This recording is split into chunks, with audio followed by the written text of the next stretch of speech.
Hey guys, I wanted to come on and do a video of a few things I received this past week.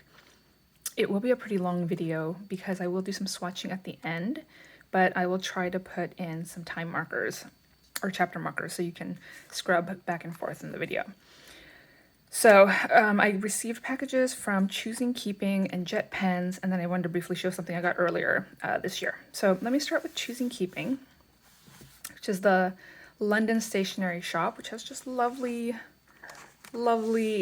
different sorts of things that I really enjoy.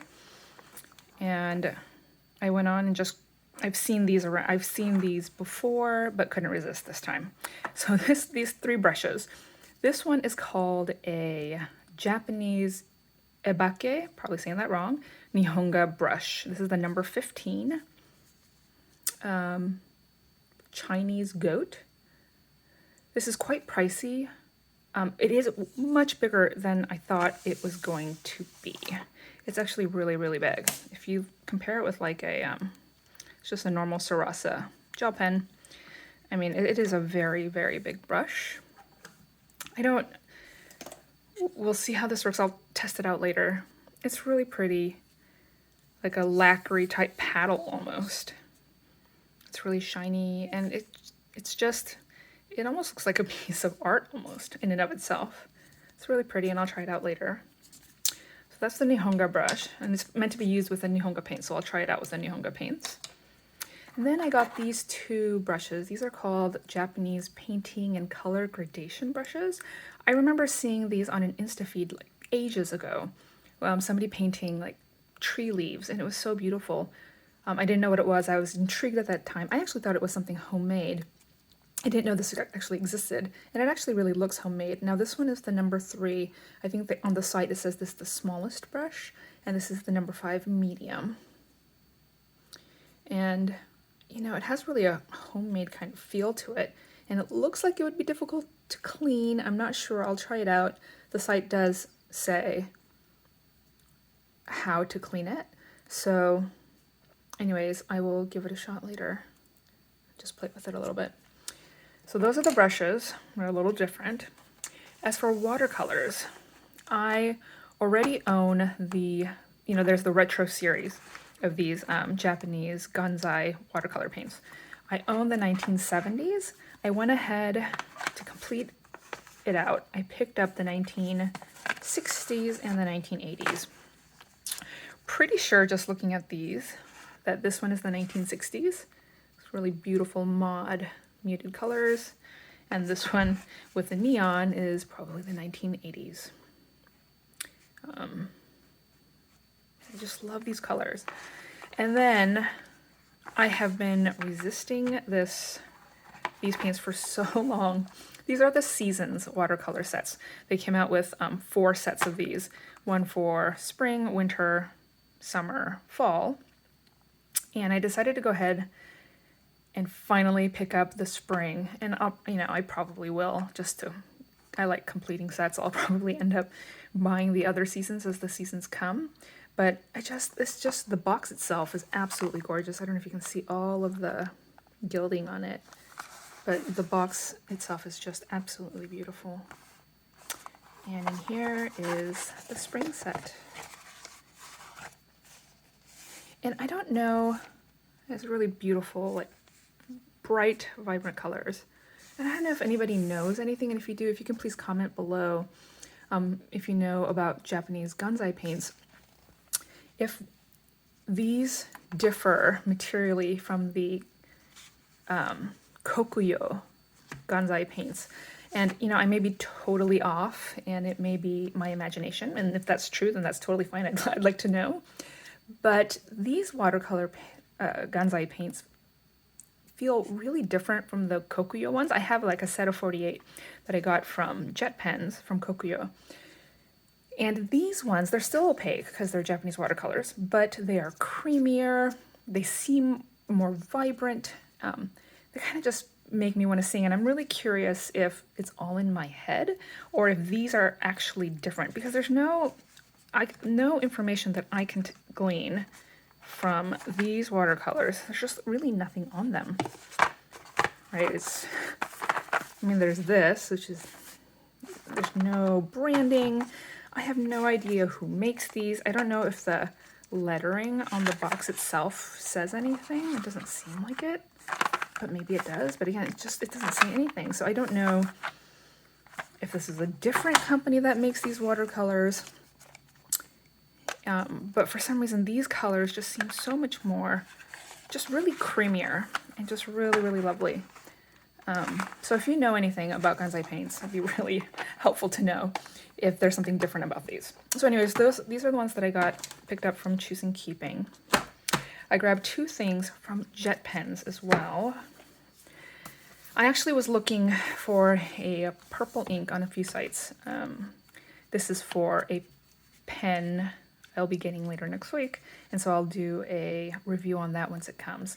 But this is the Fuji Sagata, which is purple wisteria, or wisteria purple, from the Sailor Shikori ink line. This is I think a pleasingly lighter purple, and I did get it for a specific purpose. Actually, I'll try it out here in just a sec.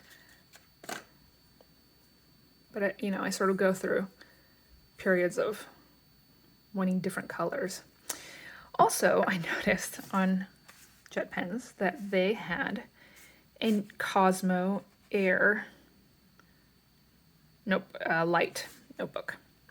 This is all the rage at the moment. I did do a really brief cursory review of it because I happen to have it from the same Yamamoto paper company, but they came out with this notebook. I think it's kind of funny that this was apparently the best paper discovered at the 2019 San Francisco Pen Show, because I was at that pen show and I don't remember this paper there. But I did get this notebook. It is, as it says, an A5 plain Cosmo Air Light. It's 83 GSM. It does come with this hard paper sheet. It feels like a thick, glossy, almost plasticky feeling, but I think it's cardstock. I'm not going to try to rip it because I'm afraid it would actually rip, but it has this feeling that almost seems like it won't rip. Obviously, it says it's 12 millimeter rules and 6 millimeter grit. So I did briefly, I've been giving it a try. I used a couple different inks on it, and really cursory. Again, I'm not gonna make some conclusive statements here, although my observations, having written on it again a second time, is that this paper is seriously thick compared to the Tomorrow River paper I'm used to using. I use the, was it 52? I mean, obviously it's thicker, but it definitely, it's, you definitely feel it's super thick. The sheen, I will give it for the Cosmo Air Light. The sheen is amazing. You do see amazing sheen. Again, I'm not entirely sure how much better than Tomorrow River it is. If you did a blind test, I'm not sure I would really be able to tell the difference. But I will say this paper is not as smooth as Tomorrow River paper. It is, for me personally, with kind of the really initial review that I've tried, this really is not as smooth. The nib that I'm using when I was trying this out, it almost, I don't know how to explain it. It's almost sticky. That's obviously not the right word, but it has kind of it feels like the nib sticks on the paper a little bit more. And it's tiny bit squeaky, and my Tomorrow River paper does not do that. So I definitely noticed that difference. Since I have this open, let me go ahead and swatch or try out this ink with a whimsical feather dip pen that I got in some box. I can't remember. My daughter likes to use this because she's super into Harry Potter at the moment, and she likes to pretend she's Hermione at Hogwarts, so she loves to use this pen. So let me quickly do this, see what color this comes out as. Ooh, this pen is very wet. This is Wisteria Purple.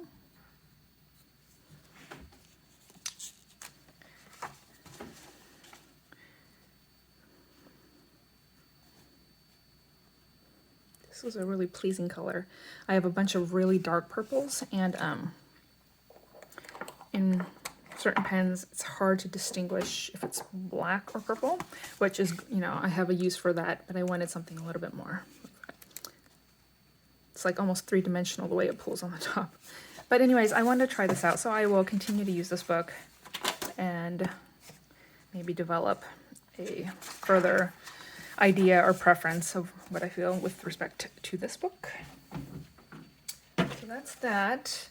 And just briefly, earlier this year, I ordered from Cute Things from Japan these Superior Labor love letter pouches. They're just so adorable. There are 3 colors. This color they refer to it as original. They call it the original love letter pouch. And it was, this is like a natural nude color. They have a slightly darker brown and then like a almost muted reddish color. It's made with paraffin canvas. This tag up here is leather, and then there's a brass button. And it's just really kind of adorable. This is the passport size. It's about, I don't know, I think it's just under 5'7", 5x7. And this one is the letter pad size. And this one is about, I think, 6 by just under 9 inches. It's just a flat envelope to carry things. Like in here, for example, in the passport size one, I do have some it came with some stickers. And so I put those stickers in there. And it came with some origami paper folded over and just a really nice little card. But I just put that in there. It's really adorable, and some like really random but really adorable cheese stickers. And anyways, I just put those in there, and they're just really nice. Okay, so that's that. Let's go ahead, and I wanted to go swatch these paints. But before I do, let me quickly test out the Nihonga brush. Now this is a really big brush and is not going to work in my normal Western watercolor pans, obviously, which are much, much smaller. But even in the gansai paints, this is pretty big.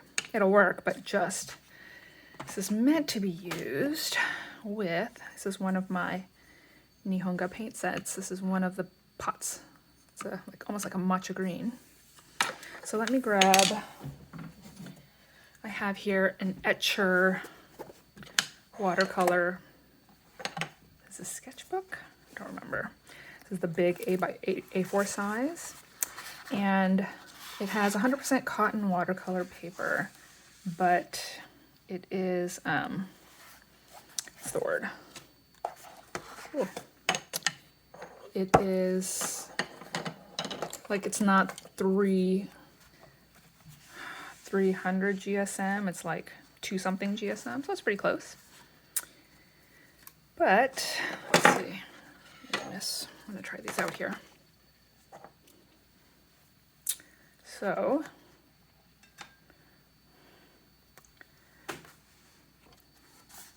okay. Tip this in water, this is so big. And if I try to put this in here,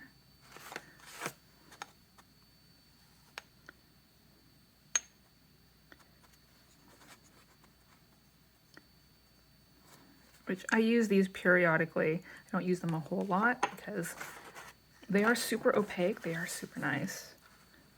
That is huge. But if I wanted to cover a lot of surface, definitely doable. Yeah, look at that. Wow. It's really, really nice for good coverage. Really just a solid, big, flat brush. Has a nice point, actually. I don't know if you can tell. But it's lovely. Whoops, that is shaking like crazy. Okay. So let me move over with that. And then let's go ahead and swatch these colors. I will start with the 60s. Actually, one sec.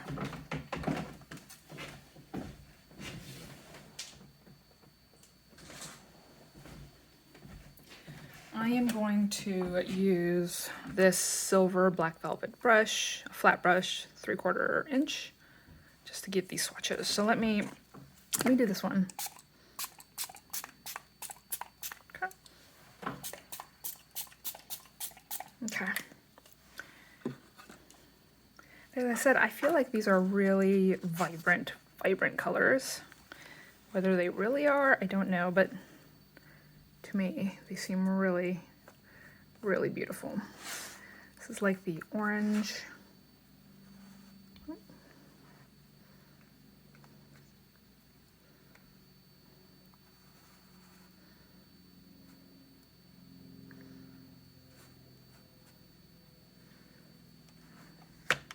Lovely.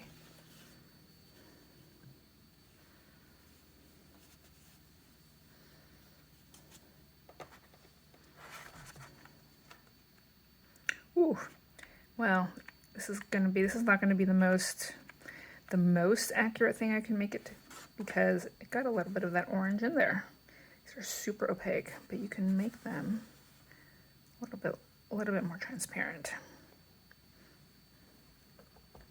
But I love that, like that is such a, I can see that being like a sofa color or a chair color from the 60s. And here's a gorgeous, gorgeous mustard-like color. Oh, these are so beautiful. Goodness.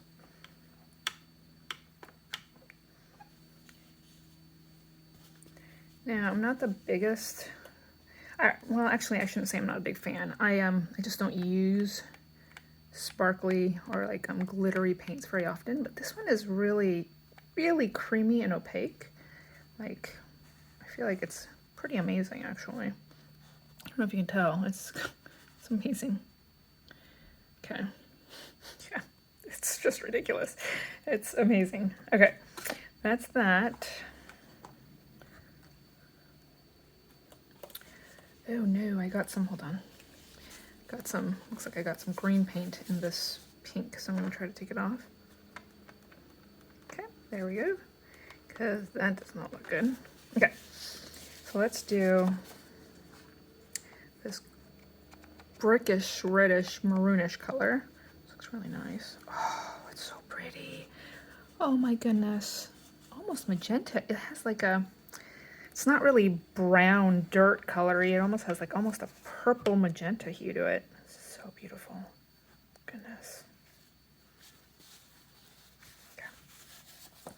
Oh, see if I can do this without a water change, because the water is getting really dirty. This is, I love this color. It's like a, I don't know, what color is that? It's probably like some flower. So pretty. Okay. And then we get into blues, which are my favorite colors. Let's see what those look like. This looks purpley. Oh, it's very clear that I'm getting some sparkle contamination here, but whatever. Oh, that's so pretty. That's definitely a purple. It's a super, super rich purple. It almost, yeah, and they are, you know, these gansai paints are really, they definitely are opaque, but you really can get them nice and transparent. These are so lovely. Okay.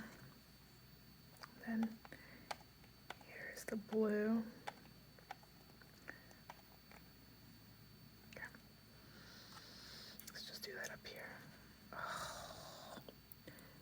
That is my type of color. That looks like beautiful tropical oceans. So that is obviously not this one, but these are the 60 set. That's really, really nice. I like the 60 set a lot. That is beautiful. And then if I want to move on to the 80s, which I was a child of the 80s, so these should be, the 80s ones should be much more vibrant. So that'll be fun. Okay, so let's do that. Oh, great. Our gardeners came. Okay, lawn folks. Okay. These are really light. This is like a really light blush pink. Reminds me of like strawberry ice cream. It's really pretty. Yep, it's exactly like that. I bet these would make some good skin tones. But I mean, I don't know. I don't really know what I'm saying when I say these things. It's not like I paint people all that often. This one is just a super creamy, almost like a butter pecan color, maybe a little bit lighter. Yep, that's really nice. It's like an ivory. It's really pretty. Okay. Now, hold on. I do not have enough room at this desk. Okay. This is like a cement color. It's like a cement gray. Or a taupe. Reminds me of a taupe. Actually, I really like these colors. These colors are so beautiful. Wow. I don't know, I like how soft they are. They're, yeah. Wow. Okay, let's do this. It looks very periwinkly. Yeah. Ooh, it's opaque, but again, you can get it pretty transparent.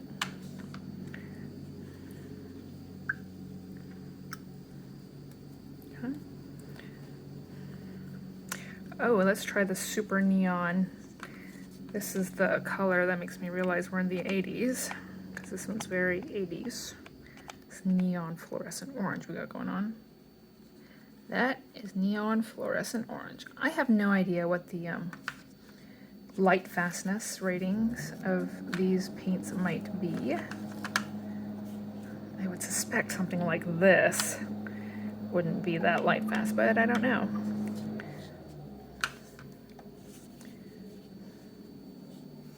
Okay, this one is another, this is a really dark maroon. I wonder how that compares to this 1960s red maroon, so I'm gonna put it right next to it to see what it's like. Oh, no, totally different. Wow, this is a magenta. Okay, so another 80s hit. Yeah, it's beautiful. Okay. Oops. Let me try this color. This is like a dusty rose almost. Curious how that compares to that color that was in the oh yeah, much more rosy, dusty rosy pinky. That's a beautiful color. I actually am loving, I mean the 60s are great too, but I am really loving the 80s colors. Okay, and then finally it's this, I do not know what color that is. Couldn't even begin to say. So let's see. Oh, it's like a mauve. Look at that. It has purple in it, but it's definitely got brown in it as well. It is absolutely beautiful. These, just say, so these are the, excluding the Nihonga paint up there, these are the 60s and 80s paints. Oh my goodness. Okay, let me see if I can do this. And they are stunning. I mean, I think the 80s have this really interesting, like you have really vibrant neon-y colors mixed in with some really beautifully like pastel-y colors. I really like that. Okay. So I also wanted to swatch the spring set. Let's see, this one. To see how springy they are. Let's do that. So, let's see. There are two sparkly colors. This one almost has a green tinge. And some light colors. I'm gonna just go in order because if I don't go in order, I will get confused. So I'll just kind of go in this order. And recognizing that, I mean, I can't guarantee that my water doesn't have some contamination with color, but I will do my best. So let's do this color, which seems really red. Yep, that's red. Okay. Almost has a hint of orange in it. This one looks more like fluorescent pinky. Whoa, that looks like opera pink. I don't know if you can compare that pink with the really vibrant orange, fluorescent orange from the 80s set. But that looks like an opera pink to me. It's super vibrant. Okay. This one reminds me of that blushy pinky color that was in the 80s set. Let's see what this one looks like. Oh, they're very similar. This one actually has, this one is slightly more pink. This one is slightly more beige. But they are very similar. Nice. Okay. This one also looks very red. Looks like an alizarin crimson. Interesting. I'd say this one's probably the closest. That one is probably the closest to this one from the 60s set. But the 60s one is more kind of maroony. This one is slightly more magenta-y. My color names are very, very official and sophisticated sounding. This is like a, what was that color called? Seafoam green, when I think of those Crayola colors that I used to color with as a kid. This is really pretty though. Oh, this is so, so pretty. Yeah, seafoam green is what I would call that. Blue is my favorite color, and then green, so that's just lovely. This one looks like a nice lemony, buttery yellow. Maybe more buttery. Yeah, this reminds me of butter. Oh wow, it's really light and buttery yellow. Oh gosh, so pretty. Let's see, let me try to get a little bit more. Yeah, that is beautiful. That is so light. You know, what I really love, I actually thought when you look at the pans themselves of these 3 sets that I got, they look really similar. So I thought some of these would be duplicates, but they're not at all. They are definitely different. So that is really great. I'm going to try to get rid of this yellow and this purple so I don't get too much contamination. And then from there, I'll try to get this sparkly pink, which I have to say is something I would really like in my nails. Oh, that's going to be hard to see, but that is definitely shimmery. I don't know if you can tell, but it's definitely there. Oh, so pretty. It's pinky beigey, I'd say. It's really nice. I will say that I would probably not use good sable brushes with these. They really, really, like, I don't know if you can tell, I have gold speckles all over this ferrule because the gold sparkles really, really stick. And they are hard to wash off. This looks kind of greenish in the pan, but it actually goes down almost like an ivory. Satin. It's really, really pretty. Wow. Wow. Wow. Yeah, it's super pretty. Okay, there's a darker green here. Yeah, it's really hard to get rid of this sparkle. So this is going to be more sparkly than it should be, but oh well. Oh yeah, you can definitely see the sparkle. Oh well, okay. But anyways, it's a nice, I don't know, what color would that be? More of a muted pine green, which I really like. So probably the most used from green, most versatile green for me, which I always need to have in my collection. This is really almost chartreuse. Gosh, that's pretty. Really, really vibrant. I am gonna have to paint something with these, and then I'll see how light fast they are. But super, super pretty. Here's pink.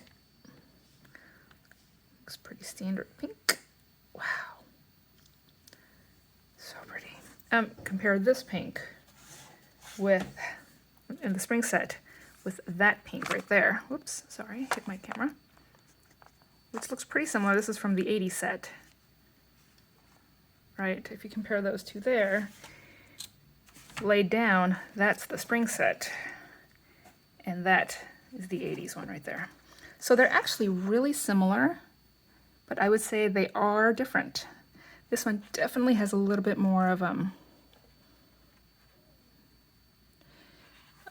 gosh, how would I say that? This one seems lighter, like is more pinky. This one has a little bit more of a red or a purple. I'm not sure, don't quote me on that. That's what I would say if I had to. Okay, this is a really vibrant, like spring green. Yes, I like using this as like a base for green things because it gives a nice vibrance, like a bright base tone or a color underneath, and then I'll like do darker colors over it. Actually, let me go in this order. Let me do this one. This is also like, what is this, like a May green? If that's a thing. Oh, lovely. Oh gosh, greens are so versatile for me because I like to do a lot of trees and landscapes. So that's really nice. Here's another purpley color.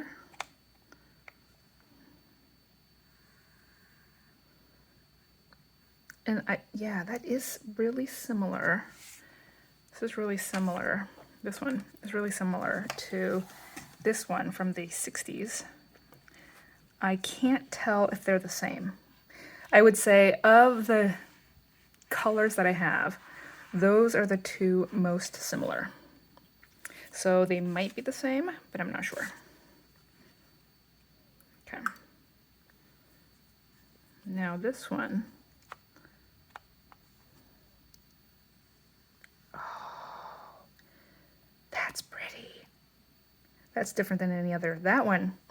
If you're familiar with the ink color Yamabudo from Pilot Hiroshizuku ink line, that is what that looks like.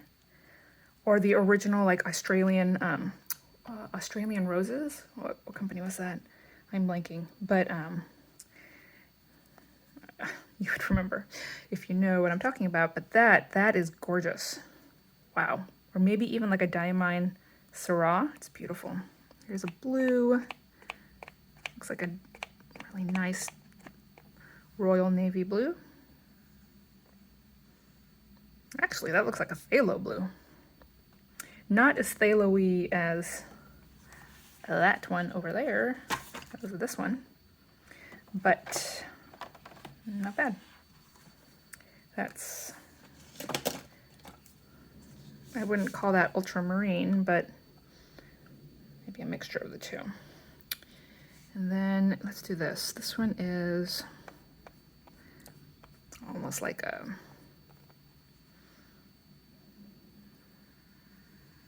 Venetian red or a brick red, maybe even like a burnt sienna. Kind of reminds me of that. Okay.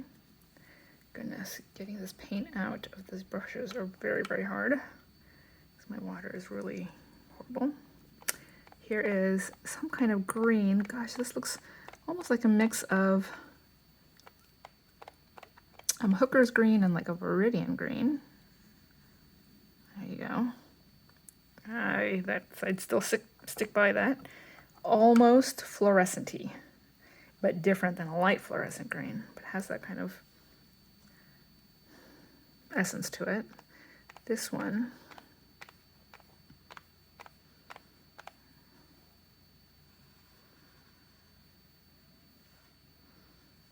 just a little bit lighter, more muted than that one. That one's a really pretty color, actually. But you can get some great skin tones with that, too. And then finally, what looks like a standard little black. Oh, wait. No, it looks like black, but I think it's purple. That is purple. And I'm going to say off the record that it is cooler looking in tone than this other purple that I got, I think in the 60s set. But actually, you know what? Those are really similar. Yeah, so I'd say these two colors, which are both from the 60s set, this wisteria pinkish color and this, cool tone purple, are actually pretty darn similar to this color, this purple and that pink in the spring set. They may be identical, but not sure. This one I'd actually believe is slightly different than that purple. But anyways, they're absolutely beautiful. These are the colors. Let me quickly, I probably need to play with these much more because I don't actually even know how to use them. So I think I probably need to YouTube how to use these, or Google how to use these, because I don't know. I just dipped it in water because I don't know what else to do. I'm doing that. I don't know if this is right. But I feel like the technique I saw on, oh, there's too much paint. Maybe I need less paint. Okay, so let me go like that. Oh, you can even paint with it. Okay. But I think what I saw was like a technique where like they went like this, where they dabbed it, and then you can make like these trees or something. This will be fun to play with. But yeah, you could even brush if you wanted to. Wow. Yep, you definitely could. If I try to do this with the smaller brush, maybe I'll put a little less paint on it. Okay, maybe if I do something like this with the blue. Okay, still getting dots. Maybe I just really need to really take the paint off. And then I can do like little dots. So I can do little effects. So I need to play with these a bit more, obviously. But I think these will be fun. I don't know how I'm going to clean these. These do not look like fun to clean. While I enjoy painting, I don't enjoy cleaning. So we shall have to see. But anyways, this was a really long video. Thank you for sticking with it. And talk to you later. Bye.